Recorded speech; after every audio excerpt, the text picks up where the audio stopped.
Welcome to Muslims and Mental Health with Sister Heather, a groundbreaking program looking at mental health issues through the biopsychosocial spiritual paradigm. Welcome to another episode of Muslims and Mental Health. Today we're going to discuss who are the African American Muslims, and I'm going to be joined today by Dr. Aminah McCloud. Dr. McLeod is a professor of Islamic Studies in the Department of Religious Studies at DePaul University. In 2006, she founded the nation's only undergraduate baccalaureate program in Islamic World Studies. She is the current editor-in-chief of the Journal of Islamic Law and Culture. She is currently editing the Handbook on African American Islam for Oxford University Press and working on the history of Arab Americans, exploring diverse roots for Greenwood Press. Dr. McLeod is a Fulbright Scholar and advisory board member of the Institute for Social Policy and Understanding, and a board member of the American Islamic College. She is the executive board member of IMAN, the Inner City Muslim Action Network, and the American editor for the Muslim Minorities series for Brill Publishers. Thank you for joining us today. It's a pleasure to have you with us. Assalamu alaikum. It's my pleasure. Wa alaikum salam. So I just want to pick your brain because you're such an expert on this, and a treasure for our community to have. And so I want to take some time and explore with you who the African American Muslims are in America. So if you could just start, by kind of telling us about the African American Muslim community. Well, I thought about that when I saw that question, and it's a Heather question. Who are they? They are descendants of African slaves with an historical and collective memory of Islam as a choice of religious worldview. They, in this documented history of over 100 years of consciously formed communities, I'm going to go back to the 1913s.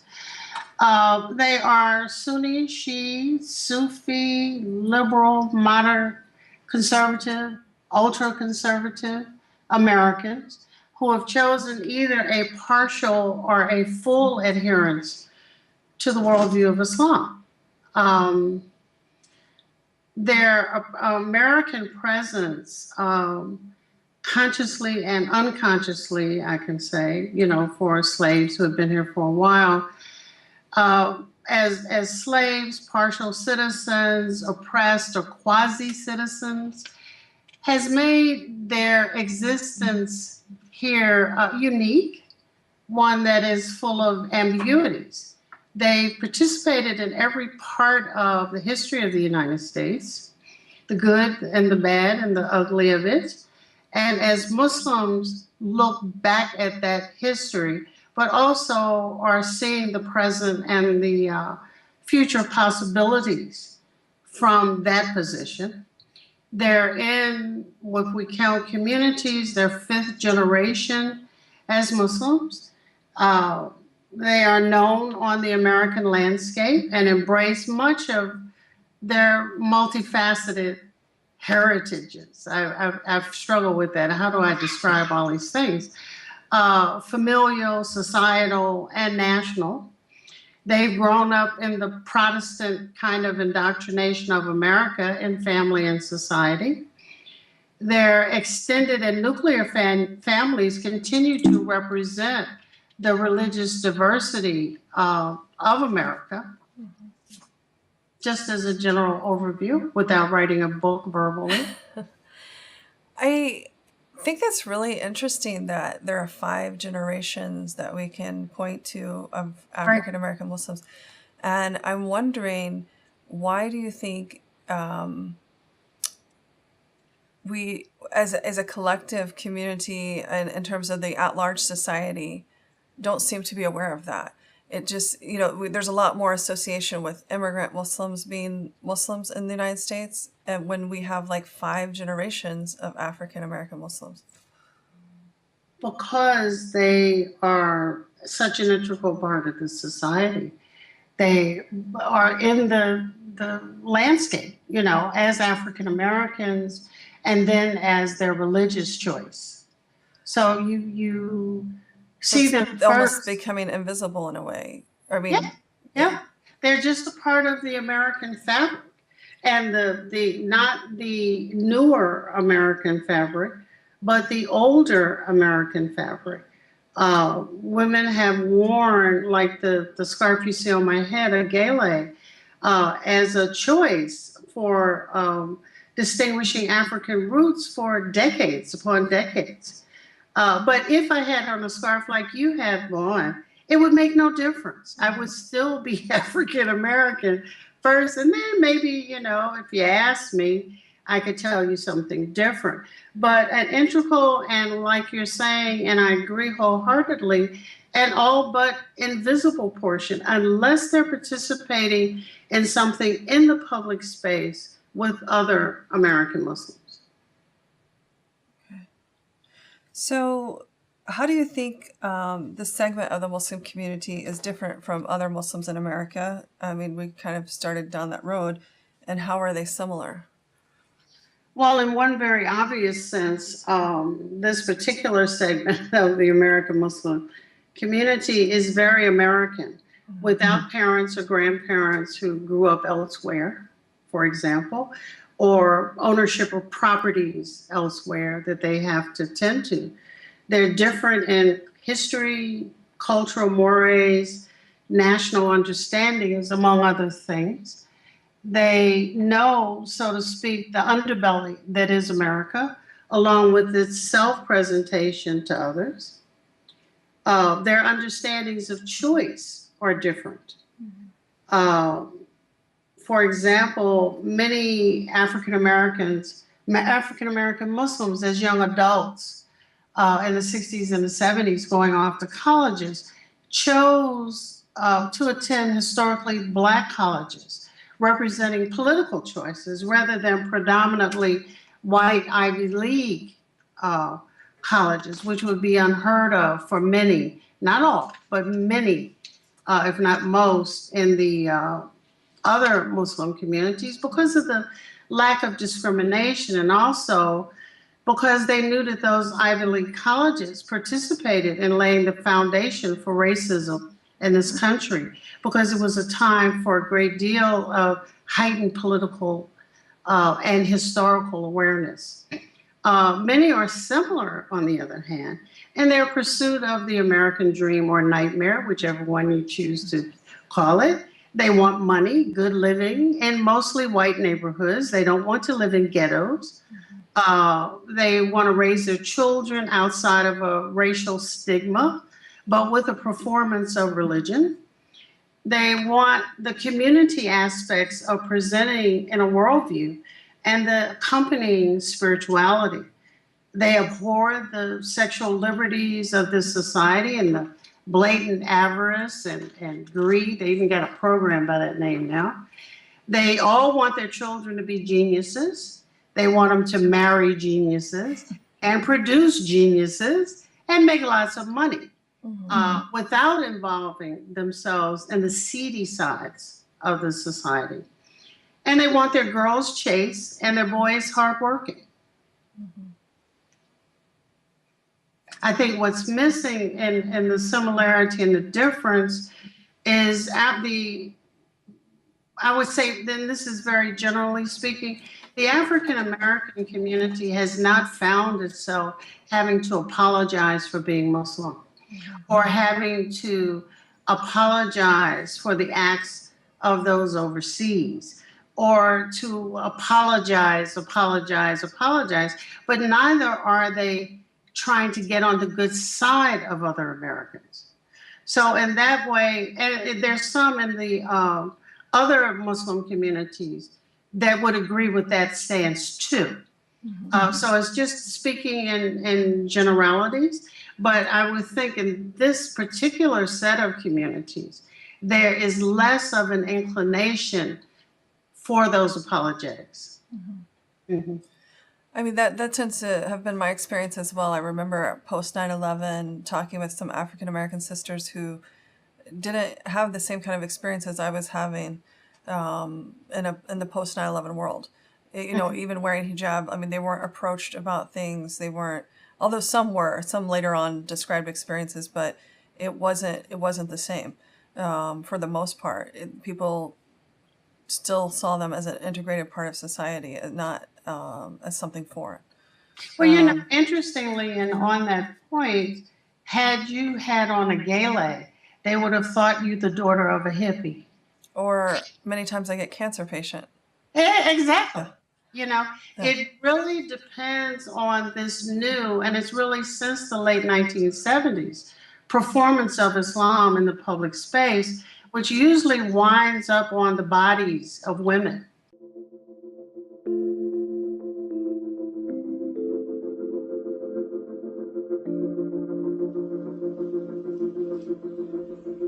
Hi, welcome to Adelante. This is Adelante Recovery, and my name is Yvette Kuglin, and I'm part of the staff. Adelante Recovery Center has helped people in dual diagnosis for 5 years. We accept most PPO insurances and provide luxury accommodations and 24-hour support. To speak with an admissions counselor, call 1-888-242-4450. A lot of time we don't even know what's wrong with us, and sometimes we need to get away to figure that out.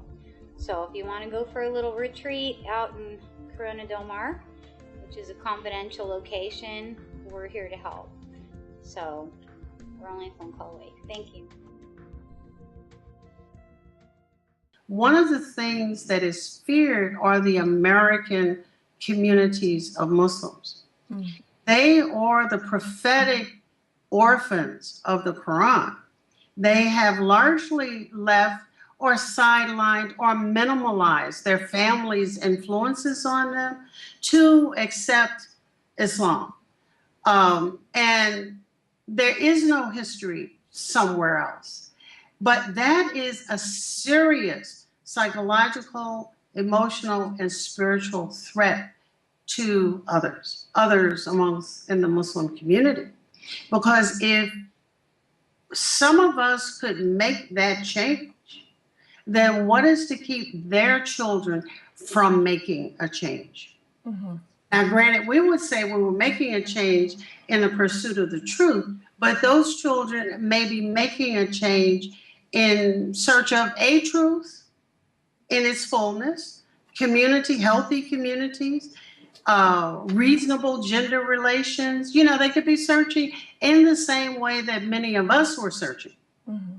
Yeah, and that is seriously threatening. So our mere presence is a threat. Yeah, I agree with you that depowerment is going to be required to make anything happen. I mean, like for those who are holders of privilege, they're going to have to depower themselves to even have this conversation. But I think that we need to have it. It's dialogue that we're past due having. We need to have this, dialogue in our communities. I know that Marguerite Hill and the Anti-Racism Collaborative, they're trying to start some conversations around this topic, but it seems that it's like overdue in the Muslim community. I mean, would you agree with that, or what do you think? Oh, I certainly agree. And every time it's attempted, all kinds of obstacles are thrown up. I think that's really unfortunate. I don't know why or how people are able to, year in and year out, read the Quran and ignore it. That is very peculiar. But when you look at the clans and the tribes amongst the Muslims and how they hate each other, and how Ramadan in many ways has become a joke because it's heightened violence and all of those things, we have to look at what some of us are turning that which we hold dear into. And to have a conversation on race would mean I would have to finally own up to some of my thoughts. And it's not only the other communities. It is in the African American community too. The immigrants do this, the immigrants do that. Oh my God, they're all racist and et cetera, et cetera, et cetera. And they will discriminate to the extent that they're able. They'll discriminate the women against the African American women against white American women. Both of them will then go into cahoots against immigrant women. You know, the levels of this virus are deep. And so, And you're the perfect show to do this throughout the whole year after we get you some more sponsors.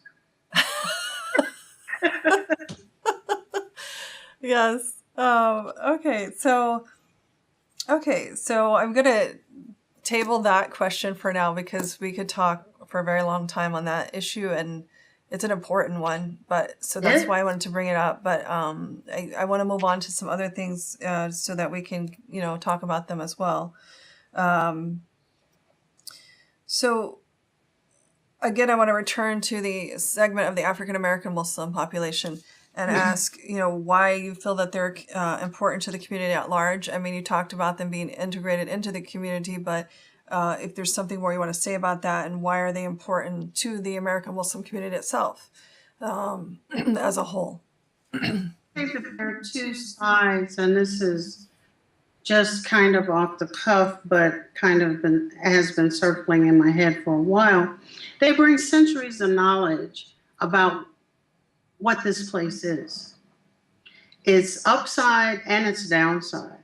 They also, in a way that is another threat to other American Muslims, is they bring fresh eyes to interpretations and understandings of Islam without those centuries-old indoctrinations of another sort.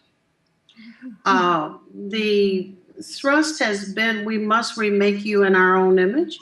And they have, immigrant American Muslims have been, I would say, fairly successful in that. They have not let, authorized an American Islam. You must look like we do, kind of thing. Even though many of them, given the numbers that are in masajid across the country, are very tiny compared to the numbers of American Muslims they are. And that, again, is another kind of threat. I think that is a very dangerous threat, because many of the immigrant Muslims have memorized centuries-old, uninterrogated sources. And African Americans, and they haven't gotten there yet, get over proving themselves to immigrant Americans, will bring, the average everyday African American practicing Muslim does bring that set of interpretations, but is hampered by the authoritarian kind of hierarchy that is bid'ah in Islam, and can't speak because nobody is authorizing them to speak. Mm-hmm. So in one sense, we bring that knowledge of the place that everybody else wants to be. And on the other hand, we do and can bring more fresh eyes to issues of interpretation and understanding.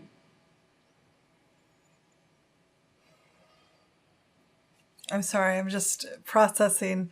It's a pleasure to hear what you have to say, and I'm trying to process all of it. And so you're also fasting. And so, okay, so let's take that a step further and ask, what do you think is often missed about this segment of the community in terms of its relevance? Well, I think I answered most of that just now.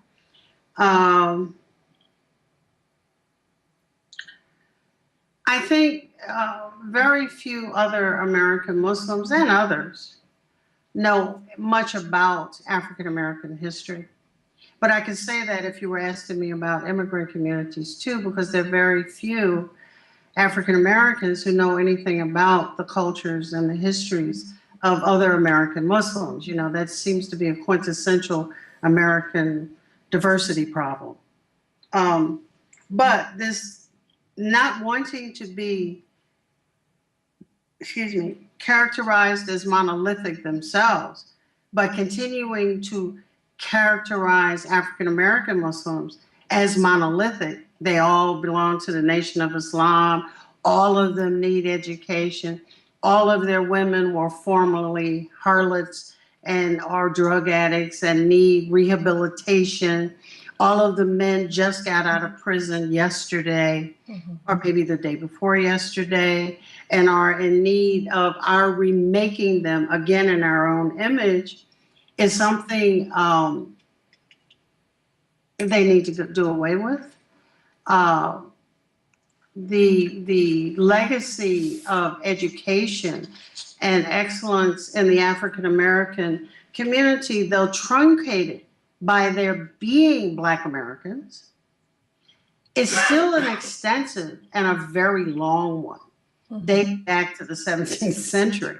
So to not know, or to know and choose to ignore those things, misses a very creative, philosophical and literary production in the African American community, and thus in amongst African American Muslims. So I think that is what's missed. And the energy it takes to move against your family into another worldview without familial support and in a society that does not support it. And so I'm wondering, I mean, you bring up an interesting point about perception of who the African American Muslim is. And I'm wondering, with the recent, Sister Fatima Knight spearheaded this charity push for rebuilding the Black churches that were burnt down in the South. And so far, as of yesterday, I understand they've raised about $60,000.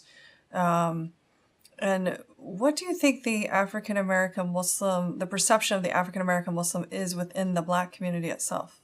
I mean, would what Fatima Knight is doing, is this a surprise? Is it just normal? Or, I mean... What is the surprise? The burning down of churches? No, but the fact that Muslims would reach out to non-Muslim Blacks to raise this money and rebuild the churches. On one hand, I think that's a very immigrant thing to do. Many of those churches were very near bankruptcy or in bankruptcy, and there are more salient issues that need to be tackled there than having a church that somebody's going to burn down again. The largest church, with the pastor who was both a state senator and the pastor of his church in Charleston, that church has been burned down at least twice before. So it is not about edifices. It is not taking the role of the perpetual, this American thing about saving people, saving their things. It is to get concerned in the lives as just doers of goodwill who are well-intended in the lives of people.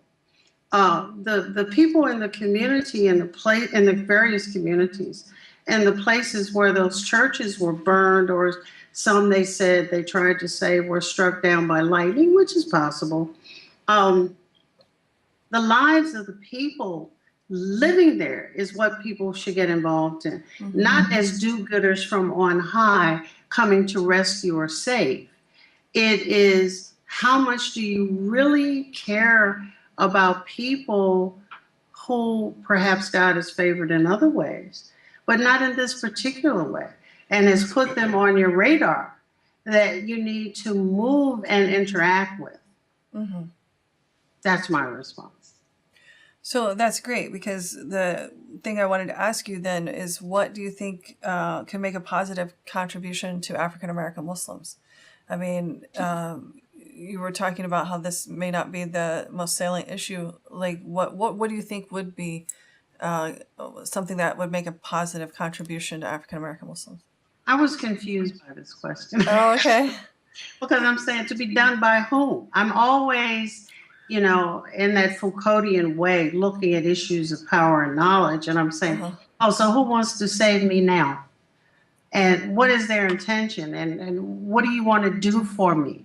Are you going to give me freedom? Does it mean that my husband and my son they can move through the streets of Chicago without the possibility of being pulled over, thrown upside a car, and not moving fast enough and being murdered? What do you want to do for me? My freezer's full. Yeah, I think it's, I mean, like, I hear what you're saying. I think, but for a general audience, I want to raise awareness as to, I think it's totally accurate what you're saying about people's lack of knowledge of one another, right? So I want to raise awareness as to how people can, start learning about each other, and then what can be contributed to make that a better I think existence, I guess. One of the things, and this is, I'd hate to date myself, but I must, decades ago in Philadelphia, the Muslim community involved itself with the city of Philadelphia in a get ready for winter kind of program. So Muslim men and women went to the city, and the masjid was one of the recipient places where they give out the free storm windows, the felt that you tack under doors and all this stuff. And the Muslims were just another group who were knocking on the doors of the elderly, finding out if their furnaces worked. What was the condition of the water? Did they have open wires in the house? Did they have the right windows? And that was a part of being an integral part of the community. Muslims, who are supposed to be social torchbearers, need to do that all the time. Right. If you're not grateful for what Allah has provided you, and see everything as a designated charity that I must do for some, you should be doing it reflexively. And I think that is something that many in the African American community, especially here in Chicago, continue to do that, no matter what the season is. We continue to collect clothes and pots and pans, and we even do that for immigrant refugee communities, where we are in tune with who the city is bringing to metropolitan Chicago. What do they have for themselves and their children? What don't they have? And it's not an announcement, but we do, find out who else is bringing, so we're not bringing the same things. And it could be a church, it could be a synagogue. And then we're all marching in with aspects of what those families need. I think that... well, I hear you saying, like, it's like joining with people as opposed to... You can lead the effort. Right. But being on the ground and joining with people as opposed to coming from a bird's eye view and kind of... Because that almost sounds like it seems offensive in a way to say... Yeah. And it's offensive to the recipient. There is a thought among many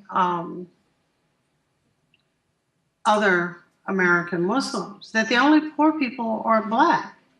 The majority of the poor people in America are white. Right. And it's not about designating their color. It is about taking what you have to those people in a way that betters their lives for a long time, not a meal. I mean, one immigrant community here, we're preparing Thanksgiving dinner. And I said, well, what they going to eat for the other 364 days? We're going to give it. Yeah, but what are they going to do for the rest of this? You're going to give a kid a toy who doesn't have shoes?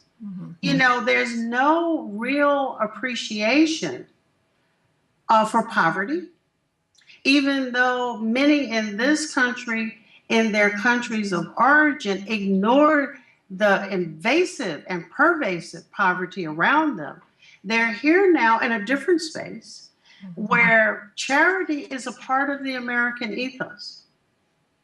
You know, it is worked in schools, it is worked in our civic organizations. Muslims have left many of those civic organizations and are trying to return to them. So there are in the African American community bowling clubs, there's skating clubs, and all of those. And you invite all the kids on the block to go.